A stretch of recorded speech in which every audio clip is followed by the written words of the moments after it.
Hvilken dag er det i dag? Hvor mange facts skal der til for at skrue en pære i? 100 facts. Er det mandag? Prøv lige at høre, for det første, så synes jeg, det er meget homofobisk at omtale dem på den måde. Og for det andet, så skal der vel bare en enkelt til. Hvordan vil jeg overhovedet styre 100 facts? Vi har 50 facts hver. Eller er det tirsdag? Der kan da ikke stå 100 facts omkring den her ene pære. Altså, hvad skal I bruge så mange facts til? Hvis vi bare kan ramme 100 likes på den her video her. 1 like per fact. Eller er det onsdag?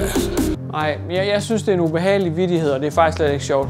Jeg vil rigtig gerne have jer til at skrive hernede i kommentaren, hvad for en fact I synes var bedst. Eller er det torsdag? Nogle facts, der lige blev skudt afsted der. Nå nej, det er jo... Oh shit! Motherfucker! Hvad så alle sammen? Det er jeres dreng og jeres pige. Kønsneutral video. Velkommen til den her Johnny Gade diss track tier list.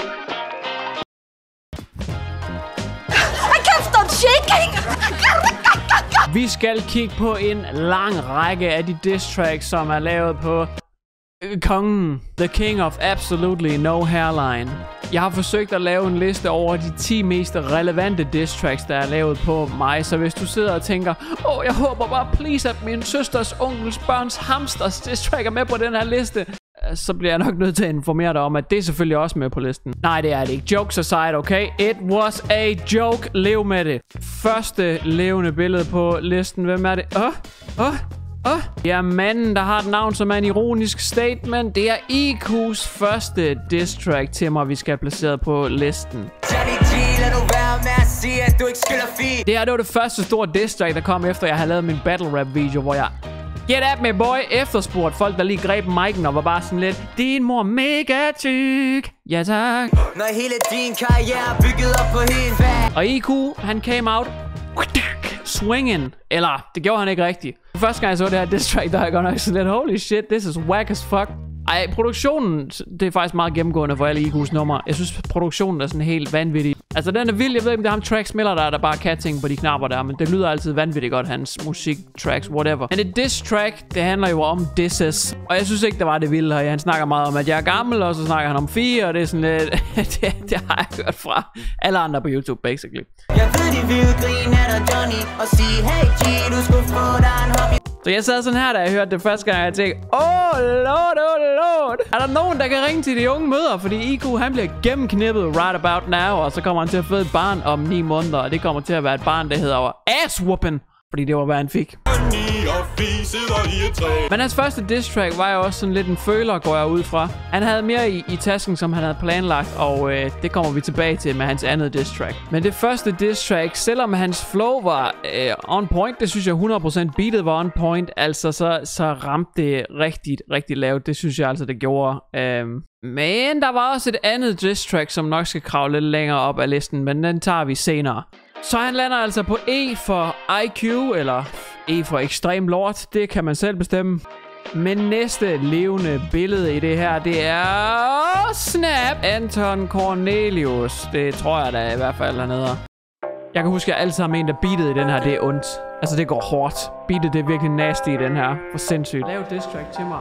Ja, dammit, så jeg kan få lov til at bruge noget af mit battle rap. Yeah, man! Fy for satan, altså beatet, det er bare røv dystert. Altså, man forventer, at han kommer til at tage fat i den her neglig også, og så river han den bare bagover. Fy for satan!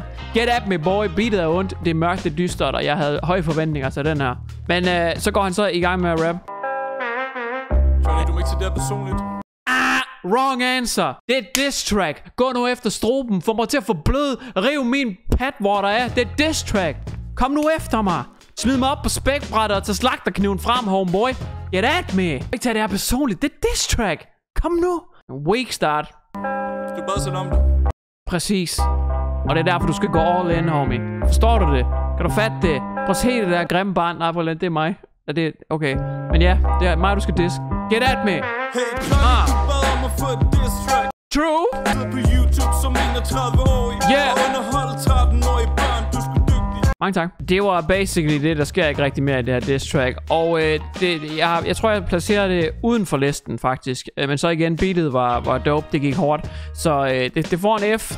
Du når lige inden for listen, så tillykke med det. Og det fører så til næste levende billede. Vi har fået 2 bundkarakterer Men nu kan jeg eddermame garantere jer for, nu skal vi all the way up. Ej, du er sindssygt. Nu kommer der til at ske ting. Nu kommer der til at ske ting, fordi vi skal vurdere. The man, the myth, the legend. Manden, der startede hele den her diss track æra. Taco Karsten. Hold fat i hat og briller, for her kommer en banger, folkens. Johnny Gade. Fortæl dem, Taco. Johnny. Fortæl det, Taco. Johnny Gade. Johnny Gade, hvad? Du er ikke sej. Du er bare halvskald og bleg. Banger alert, ladies and gentlemen. Det kan godt være god gamle Taco-drengen. Han ikke har produktionen, han har ikke flowet, men han har den komiske timing, og han har folkets kærlighed. Og det er også altså kategorier, man skal vinde i diss track miljøet. Man skal vinde publikum, man skal vinde folkets hjerte. Det er publikum, der er med til at afgøre, hvem er det, der vinder i sidste ende. Hvem er den sidste gladiator, der står tilbage i Colosseum. Jeg sværger 97% af dansk YouTube, der tror, de kan fuck med ting inden for diss track universet. De vil tage et kæmpe L, hvis de gik op imod Taco Boy. I'm just saying. Keeping it real her omkring. Få folk, der ved det, man. Han hedder Taco Karsten, fordi hans bars, de er hot like salsa. Han er hot like that. Yeah, boy. Så hvor placerer vi Taco? Lad mig se en gang. I hvert fald over den her hjemløse mands diss track. Det var noget værd skrald. Lad mig sige IQ's, bedre produktion, flow, levering, rim, altså video, det hele. Men Taco, han har folkets hjerte. Plus han har altså noget... Altså han har noget flavor, han har noget status inden for den her diss track verden. Han har OG status, han er ret legendarisk. Altså, det er ligesom 6ix9ine. Altså 6ix9ine er heller ikke verdens bedste rapper. Men han har bare noget clout, det har han. Og det har Taco altså også. Jeg vil sige som minimum, det skal også være en seriøs liste selvfølgelig. Men som minimum i hvert fald bedre end IQ's første diss track. Det ramte mig personligt hårdere i hvert fald. Jeg har stadig ikke svaret tilbage på det den dag i dag. Det har jeg på IQ's, for jeg føler jeg kunne slå det. Det har jeg ikke på Tacos. Så jeg føler i hvert fald en DR. Alrighty, næste levende billede, det er et meget nyligt diss track. Det er Niklas Bunnies diss track. Hvor skal det placeres på listen? Dammit, så jeg kan få lov til at bruge noget af mit battle rap til noget. Please, vil ikke nok. Jeg elsker det her næseskud, hvor han bare filmer sig selv lige op i næsen. God damn, boy. Ja, det er lidt sent, du laver diss track, Niklas, men det er stadig godkendt. Altså uanset hvor sent, så er det altid godkendt. Jeg tager gerne imod diss tracks. Kom med det! Det er rigtigt, ja. Han bruger det samme instrumental, som jeg gjorde i min Slet Din Kanal-sang. Den Calvin Harris. Jeg synes, hans bedste del var den her. Og derfor bliver jeg aldrig play material. Sorry, Johnny. What did you say, material? Og så kører den bare. Metropolmaterial, sommerlandmaterial, gonzo-material, rigsgårdmaterial, 2K-material. Ganske glimrende pointe, han har her. Jeg vil dog sige, at der er forskel på Coolshop-material og Splay-material stadigvæk den dag i dag. Men endelig en, der fik sat det sjovt op, så man kunne se alle de reklameting, jeg havde lavet, som jo selvfølgelig er meget, når man lige smækker ind i røven af hinanden. Jeg synes, det var hans bedste del af diss-tracket. Og den her synes jeg også var nice. Røvpik og patter, er den nem vej til latter. Blandt børn, man har du glemt, du også selv har en datter. Nej, det har jeg heldigvis ikke glemt. Nu er du selvfølgelig meget ung og koncentrerer dig mest om din konfessionsopsparing og den slags. Men ja, det tager 9 måneder for en voksen mand og en kvinde, fra de reproducerer til de rent faktisk skaber et nyt liv. Så man har rigeligt med tid til lige at overveje sin YouTube-karriere, og man stadigvæk vil gå den vej. Og jeg er den, jeg er. Nu er det bare sådan, jeg lever af noget, hvor det bliver dokumenteret på tusindvis af videoer. Men det vil stadigvæk være den, jeg var, selvom jeg ikke optog det. Det er det helt cool med, at min datter, hun kommer til at se det. Don't you worry. Det bliver mere skræmmende, når hun kommer til at se den OnlyFans, jeg har oprettet i Smooth. Hands down, glimrende diss track. Og altså, wow, der er mange gode ting her i Metropol-jokesene, synes jeg satte rigtig godt op. Pick up patter latter-jokesene om, at jeg bruger nem komik, lavelse fællesnævner og sådan noget, synes jeg rammer mig og min kanal rigtig fint. Det er godt diss track, og jeg synes faktisk, det opererer helt op i de her lag, en A og B-stykker. Det er ikke helt deroppe overhovedet. Hvis det havde været det, så havde jeg svaret tilbage på det. Men jeg svarer ikke kvinder, kællinger og mindreårige, og han falder ind i hvert fald 2 af de kategorier, så derfor så kan jeg ikke svare desværre. Men det er sgu heroppe et sted, det er det. Jeg ved ikke, om det skal være her eller der. Jeg ved det sgu ikke helt. Jeg synes faktisk, det er rigtig, rigtig godt. Lille word of advice vil jeg dog sige, hvis du ender med at gøre karriere inden for det her miljø.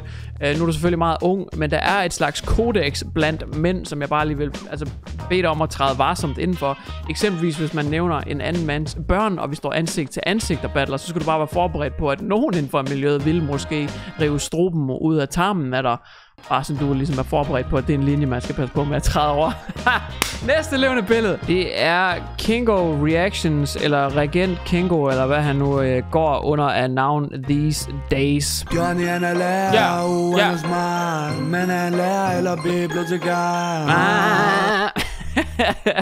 Der er gjort meget ud af produktionen her, men det er sgu lidt sådan noget fjolletobak-rap. Det er sådan noget... hvor man virker lidt og påvirket, hver gang man indspiller. Men anyways, ja. Johnny, ikke fortæl mig, Taylor, Jason, din fame. Jeg synes, beatet er dope. Se dem der igen, som er inde på din page. Hey. Johnny, det er ikke løgn, det er døgn. Og kom fra din hånd til din hånd. Ja, en skaldet joke. Johnny G. Og en gay joke, og det, er sådan, det bliver ikke til meget mere. Jeg synes, produktionen, flowet er rigtig nice, men der er rigtig meget af, som sagt, alt det der... altså, hvis man kan tage en bøtte leverpostej, der leverpostejen ud, og så bare fylde autotune i den her bøtte leverpostej i stedet, så man har sådan en bøtte autotune, så har han bare smurt autotune ud over alt i det studie, inklusive sig selv, bare han smurt alt ind i autotune. Og så vil jeg egentlig hellere smøre ind i leverpostej, vil jeg sige. Johnny, du ligner en teletubby, det må være hans boy. Johnny går i kjole, og hans hobby er, han holder løg. hans hobby er, at han holder løg. Altså, det var et Instagram-update, jeg selv lavede, hvor joken var, at jeg holdt løg i hånden. Yeah. I don't know.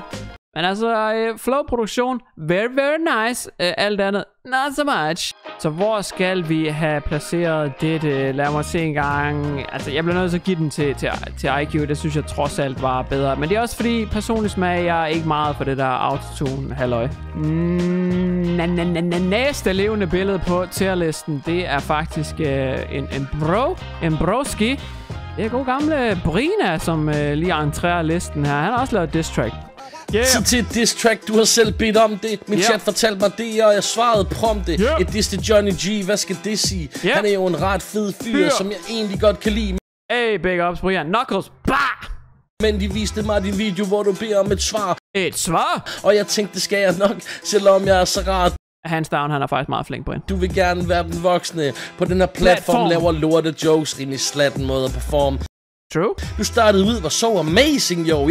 Min gamle bror down. Tænkte, hvor mange grin kan den der fjæsing få? Hey, fiskereference. I like it. Så jeg tjekkede dit shit ud og shoutede dig out. Faktisk en sand historie. Brian, han gav mig shoutout lang tid før jeg nogensinde blev populær. Det er en ganske true story. Han har altså bars og faktisk også ganske udmærket rim. Og jeg kan huske, der er en især, jeg synes faktisk er ganske udmærket. Er det den her? Dræber jokes, du er en ren meme-slayer, men når noget er sjovt, så gentager du det bare player. Så kommer den her. Jeg har snuppet andens joke om FID'en om den der. Du tror, hvis man gentager, den kommer ikke her. Den kommer ikke her lige nu, det synes jeg især var ganske godkendt. Brina, altså mange kender ham måske fra Minecraft-universet og den slags, men boy got bars. Han kan faktisk godt rap, og jeg synes, det er ganske glimrende, det han er gang i. Men det var også noget, han lige hurtigt flækkede sammen. Hvis han fik et produktionsselskab eventuelt til at lave en dope-ass musikvideo og brugt mere end bare lige et par minutter, inden han skulle streame på at lave tracket, så tror jeg faktisk, han kunne flække noget rigtig imponerende sammen. Det tror jeg faktisk godt, han kunne. Men det var ikke meningen med det her. Jeg tror bare lige, han fjollede lidt, og det gik meget hurtigt. Og det bliver han altså også vurderet ud fra. Men jeg synes, jeg går meget op i lyrik, jeg går meget op i disses, og jeg synes faktisk, at hans halvlange rim, flerstavelser og sådan noget, jeg synes, han kan godt ligge toe-to-toe med IQ's første, som I jo godt kan fornemme, det var jeg ikke sådan særligt imponeret over. Jeg synes godt, han kan ligge her et sted. Men hvis han gjorde noget ud af det, så tror jeg bestemt, han kunne ligge højere. Næste levende billede, det er Platinman, som skal på listen. Hans produktion er madness.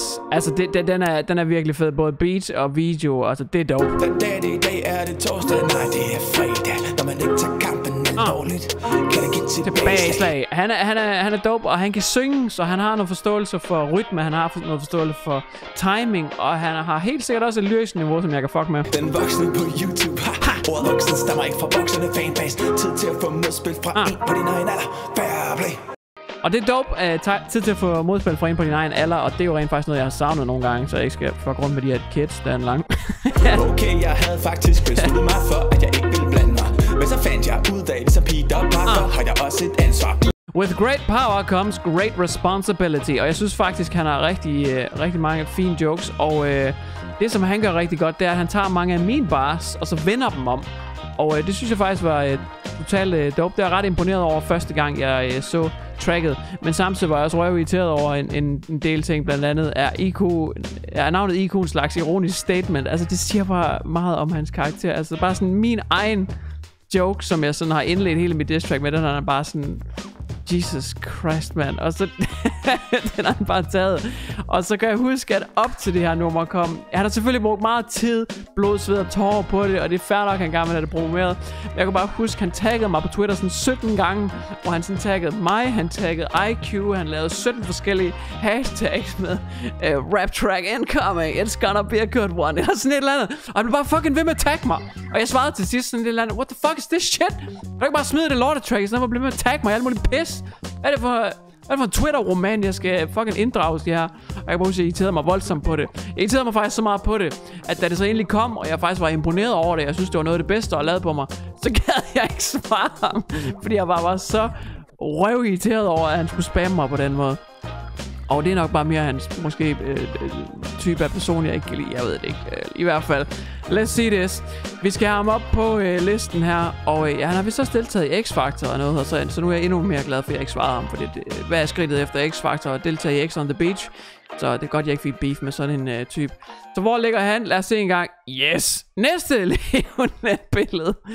Ej, okay. Hvis vi skal være seriøse omkring det, hvor det vil ligge her, tror jeg. Måske her, faktisk. Det kunne godt ligge her. Det tror jeg sgu godt, det kunne. Ja, det kunne godt ligge side om side med Niklas. Jeg synes faktisk, det var rigtig godt. Det synes jeg. Hands down. Ros, det var godt. Og man kan godt mærke, at du er en af de ældre personer, som har svaret mig. Fordi du har noget substans at komme med. Og måske man skulle have svaret det den gang. Det kunne være, at vi kunne have gået back and forth et par gange. Og fået en masse views ud af det begge to. Og boostet vores karriere. Nok mest dig, fordi jeg havde en på det tidspunkt, og du havde ikke. Kæft, jeg er en idiot. Det næste levende billede er ingen andre end Queen Fie.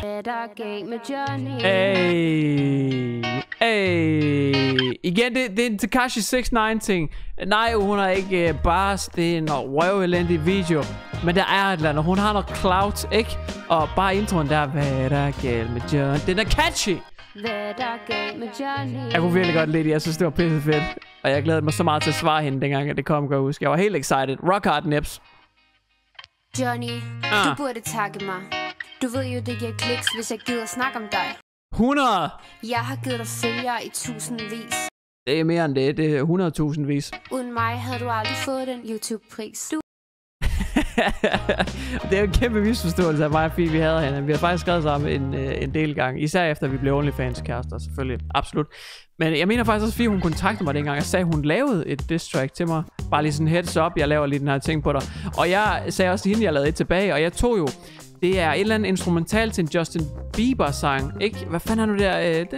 Jeg kan ikke huske, hvad Justin Biebers original track hedder. Men det er jo instrumentalen derfor, hun har taget. Og jeg svarede tilbage med samme instrumental, bare for at vise, jeg kan tage dine instrumentaler og gøre det, eller Justins instrumentaler og gøre det bedre. Du er ikke hot som mig. Du er ikke top 10, nej. Du er ikke engang top 200 på Spotify. Top 200 på Spotify. Legit, hvad kræver det? Skal man ikke bare lave en sang, og så få en afspilning? Så mange danske numre bliver der heller ikke lavet om ugen. Du er ikke nogen Johnny. Du er ikke nogen Johnny. Nej, du er en Paul. Jeg synes, det var mega dope, det her diss track. Jeg kunne rigtig godt lide det. Plus hun også lige får stukket lidt til Christine Slot og spørger Kasper. I også lidt sublime lines. Jeg kan rigtig godt. Jeg synes, det var pisse sjovt. Jeg har fået mig en stalker. Han er helt til grin. Kan ikke score damer, så han jager 4 pige. Og nu er vi jo så også blevet kærester, så det gik jo rimelig godt, kan man sige. Det skal være godt stiv for at falde for Johnny-manden. Men han kommer kun til fester, hvor man drikker sodavand. Nå, Fie. Ej, det var, altså, jeg ved godt, at barsen og så videre, det er noget værd pisse møg lort, men, det kan stadig et eller andet, det kan det altså, og altså, vi bliver også nødt til at indregne views og impact og opmærksomhed og den slags. Hun tog det ned igen, fordi hun fik et eller andet bøde på 16.000, fordi hun har stjålet et eller andet fotografsbillede, hvilket er ret insane i og med, at hvor mange YouTubere har ikke stjålet et eller andet copyrighted billede, som man aldrig er blevet taget i, men hun blev sgu taget, og jeg er ikke helt sikker på, hvordan det gik til, men det var noget med en bøde i hvert fald. Det er op igen halvanden uge og har kun lige knap 100.000, men det fik rigtig mange visninger, dengang det kom ud. Og jeg tænker, at det skal i hvert fald ligge her rimelig solidt. Jo, jeg har en teori, jo. Det er ret vildt, hvor meget talent, som der bliver spillet på PewDiePie. Klassisk des med, at jeg skulle være PewDiePie på dansk. Den danske PewDiePie, kan du kalde mig T-Series? Statistikmæssigt vil jeg vælte dig, ja. Og der, straight off the gates her, statistikmæssigt vil jeg vælte dig. Altså her er 1750 visninger. Men altså, når man bringer bars, så skal man kunne bakke dem op, det er jeg ked af at se. For du ligner en fugl, og du er en dule, der kigger på fugle. Fucking udulig, hjem til Fight Nights nye stuepige. Ned på knæ på gulvet, du vasker bare. Jesus. Du er lige så overvurderet som MC Olli. Det kan jeg godt give dig ret i. Og jeg er den nye klassiske far. Han har mange MC's Fight Night-referencer, som sikkert ikke specielt mange fra YouTube-universet fanger, medmindre man også er gået meget op i battle rap. Men han har mange Fight Night-orienterede disses, og jeg synes, de falder lidt til jorden, mange af dem, hjemme at han aldrig selv har udrettet noget. Det lyder også virkelig ondt. Men altså, det vi alle sammen vil høre om, det er jo IQ's andet diss track. Så Lund, jeg bliver nødt til lige at let og elegant hurtigt hoppe over dit diss track, fordi jeg sidder selv og er lidt spændt på at genhøre IQ. Så altså, lad os se. Jamen, du gjorde det super godt. Det var et fint diss track. IQ Millers andet diss track. Hvor skal det så placeres? Det er spørgsmålet. Lad os prøve at genhøre det. Det er det diss track på mig, som har fået allerflest views nogensinde. Cirka 1-1 like-dislike ratio var der på det her. Jeg tror, det er nogle af de største diss tracks på dansk YouTube nogensinde, der er gået back and forth. Mig og IQ, og det var sgu good times. Det var virkelig nice. Her skal beat check, flow check, stemme check, lyrics trash.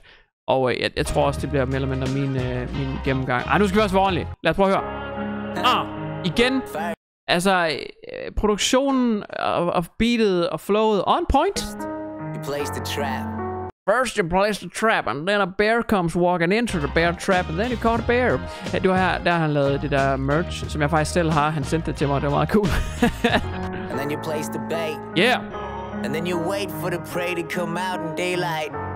Jeg synes faktisk rigtig dyster intro. Jeg synes det var rigtig. Jeg kan huske, jeg var faktisk lidt. Måske første gang jeg nogensinde indrømmer det her, men jeg var faktisk lidt halvnervøs, dengang jeg skulle høre det her track, for jeg vidste, at med det pis, han lavede som det første, altså bait-tracket, som han selv kalder det, hvor han placerede baiten, og så svarede jeg ham, og så kom han tilbage. Jeg var lidt nervøs for at se, hvad han kunne. Også mest fordi, at hvis han virkelig bragte de bars, så vidste jeg også godt, at så var jeg tvunget til at lave et mere tilbage. Then you strike. Det klæder dig ikke at være så sikker på dig selv, John, det er første fejl. Alright. Bare fordi du kalder freestyle, er du ikke nogen fucking 8 Mile. Jeg har aldrig været en 8 Mile. Johnny 8 Mile, jeg er en anden vej dog, og det er en gade. Johnny Gade. Ingen nem i den stemme. Bare en gammel mand, der sidder derhjemme og fortæller sig selv, han er bedre end dem og ingen andre har noget fucking talent med. Fuck de kommentarfelt. Hey! Og fuck alle dem, der tror, at Johnny Anton er nemt. Og det er introen var banger, ikke også? Altså han bygger op, der er noget spænding i luften her. Han bygger op til at I'ma whoop your ass, boy. Jeg tror, at de har glemt, hvem fuck Q er. Ja, man. Og ikke ved, hvem du er. Men de giver dig credit for at være old school hip-hop populær. Altså, jeg har også lidt ekstra med rygsækken her inden for hip-hop-miljøet, med battle-rap-miljøet. Altså, jeg har også fordelen coming into this, så også kæmpe kredit til IQ, at han rent faktisk gik ind i den her battle. Det var jo en regulær battle, hvor jeg har sygt meget erfaring, og han har ikke ret meget, så... Så, hvorfor gør det, at manden er hård? Hvorfor tror du, det gør dig så sygt nice, så du er de formår for ny dig? Det synes jeg dog, jeg gør. Det er en syg snegl. Syg snegl, der har lagt det æg med dit bjæs, øjne, mund og skæg. Hvad snakker du? Jeg er da en ganske charmerende ung mand. How you doing? I kunne ikke være så hård ved mig. No. Nogen kommer til at døre salt, når vi rester det slimede seksen igen. Hey. Og så nu er vi ved at være inde i tracket. Nu skal barsen også til at komme. Det er som en delikat fransk delikat til. Serverer kun det bedste, det bedste. Bøf i det øster, det bedste. Jeg er en masterchef imod en kaffepække, narcissist. Og flowet, altså, kan jeg ikke fuck med det. Jeg vil aldrig kunne lave det der hands down. Altså, jeg skal i hvert fald have ekstremt meget hjælp og en rigtig dygtig producer. Altså, det flow, han ligger der på beatet, det lyder bare så sygt tight og stadigvæk ganske velartikuleret. Man kan høre ordene stadigvæk. Det er rigtig dope. Hiver sig selv i midt i stand, mens han klipper klistrer. Linse kaster læber på dit thumbnails for lidt visninger. Men her der begynder han så igen snakke om Medistan, og det er noget med noget ost bag forhuden eller et eller andet. Der er lidt for meget Pokemon jokes, og jeg synes det bedste ved sangen er faktisk opbygningen. Jeg synes han bygger op til noget sindssygt her. Men det jeg synes rammer hårdest, hvis jeg Det er den her. Stik, du så pænt og fundet på din net. Lad os sammenligne. Yeah. Min 18-24. Yo. Det er bare børn online, som der kan lide at lyve. Yeah. Og jeg kan huske, jeg fandt min statistik i mit diss track, og så prøvede at lave en pointe om, at mine viewers var langt ældre end hans kiddos. Det kan også godt være, at de er, men i hvert fald kan man ikke bruge den her statistik til noget som helst. Fordi på et senere tidspunkt fandt jeg jo ud af, at man skal være en vis alder for at have en YouTube-konto, men børn, de lyver sig jo bare ældre, når de opretter profilen, og hans statistik var fuldstændig identisk til min. Og der følte jeg mig lidt dum, da han lige smed den tilbage i hovedet af mig. Det gjorde jeg, fordi det spillede jeg lidt smart med. Min viewers er ældre end din. Jeg tror, tjek den her statistik. Og så smider han den samme tilbage, hvor hans kanal viser præcis de samme tal. Og der fangede han mig lidt off guard. Der var jeg ikke lige så teknisk klog, som jeg troede. Jeg havde bare lige hurtigt taget den der statistik. Og det kan huske, det var en af de linjer, der slog hårdest. Fordi der følte jeg mig sgu sådan lidt dum, at jeg havde postet det i mit diss track. Men jeg ellers... Du er blevet snydt af et barn, men pyt med det, for Johnny er så fucking erfaren. Selvom han viser falske statistikker. Falske statistikker. Eller det er jo egentlig rigtige statistikker, som jeg bare har fortolket forkert, går jeg ud fra. Men ellers så synes jeg ikke rigtigt, at der er så mange andre ting, der rammer hårdt. Og så synes jeg, han skød sig selv rigtig meget i foden, da han lavede outroen, kan jeg huske. Fucking flækket, mand. Fucking flækket, mand. Og det kørte jeg bare så meget på. Jeg clownede ham bare for sindssygt, også på min reaktionskanal. Der clownede jeg ham bare for det der fucking flækket, mand. Den der attitude der. Men IQ har nogle sindssyge ting. Altså han har flow, produktion. Han har rigtig mange gode ting kørende for sig. Men jeg synes bare, han tabte på barsene. På lyrics. På disses. På rimstruktur. På... Altså han tabte på teksten. Han tabte på disses. Og diss track handler sjovt nok om disses. Hvis det var et klubnummer, vi skulle lave, eller en banger, eller noget at synge med på, altså så ville Q vade over mig all day. Det er jeg sgu ret sikker på, at det har ham og hans producer langt med styr på. Men disses, not gonna happen, boy. Der fik du altså en ass-whooping. Og han var faktisk mand nok tilbage efter at lave en video, hvor han var ude og indrømme, at han tabte. Og vi har også skrevet sammen efterfølgende, og han er sådan faktisk ret stor af ham, synes jeg, alligevel. Og han vidste aldrig rigtig noget med det her. Og jeg har alligevel respekt for ham for, at han gik ud på den måde, som han gjorde. Mad respects. Men hvor skal vi så placere Q's diss track? Jeg vil faktisk sige her, for han havde nogle linjer, der røg tilbage i hovedet af mig, som jeg synes ramte ganske fint. Og produktionen og det hele var bare så fucking dope. Altså det skal han have. Men igen, begge de diss tracks her, altså der var der bedre bars i, der var bedre linjer i, som ramte bedre. Og jeg var også sådan lidt efter, at jeg hørte, at der var sådan lidt... Fordi at jeg følte egentlig, at var det 6,5 minut lang diss track, jeg lavede til IQ. Der følte jeg havde sagt alt, jeg skulle sige. Det var røvlangt. Altså, der var nærmest 3 diss tracks i et. Og jeg synes stadigvæk den dag i dag, at begge hans diss track til sammen var ikke lige så godt som mit ene lange, når man kigger på ren disses. Okay, så kan man kalde mig en arrogant idiot, eller ej. Jeg føler, jeg styrer på det pis, jeg laver. Og jeg synes stadigvæk den dag i dag, det var bedre. Så derfor svarede jeg heller aldrig tilbage. Fordi det ville bare være sådan lidt, hvorfor skulle man svare tilbage på en, som man havde vadet henover og trampet i ansigtet adskillige gange lyrisk. Det synes jeg bare ikke giver mening. Jeg svarede aldrig tilbage. Men jeg håber, der er en dag, der kommer... jeg ved ikke, om jeg håber. Jeg håber, der kommer nogle flere diss tracks, der ligger her omkring. Jeg håber ikke, der kommer nogen herop, som jeg rent faktisk vil have svært ved at fuck med. Og så alligevel, hvis der kommer et S-tier diss track en dag, så kan det måske også være, at det bringer det bedste frem i mig. For jeg har stadig ikke følt, at der er nogen, der sådan har lavet noget, hvor jeg sådan tænker, hold nu kæft, Johnny, du kan rent faktisk tabe din første YouTube-battle her. Det synes jeg ikke. Men who knows? Det kan stadigvæk komme. Det kan være, at jeg har inspireret nogen efter den her video, så får jeg bare en fucking ass-whoop den her handling. Anyways, tusind tak for at I set den her video. Jeg håber, den har givet nogenlunde mening for jer. Vi ses i den næste video. Jeg håber virkelig, I har nydt den. Yeah, boy. Hvis vi bare kan ramme 100 likes på den her video her. Et like per perfekt.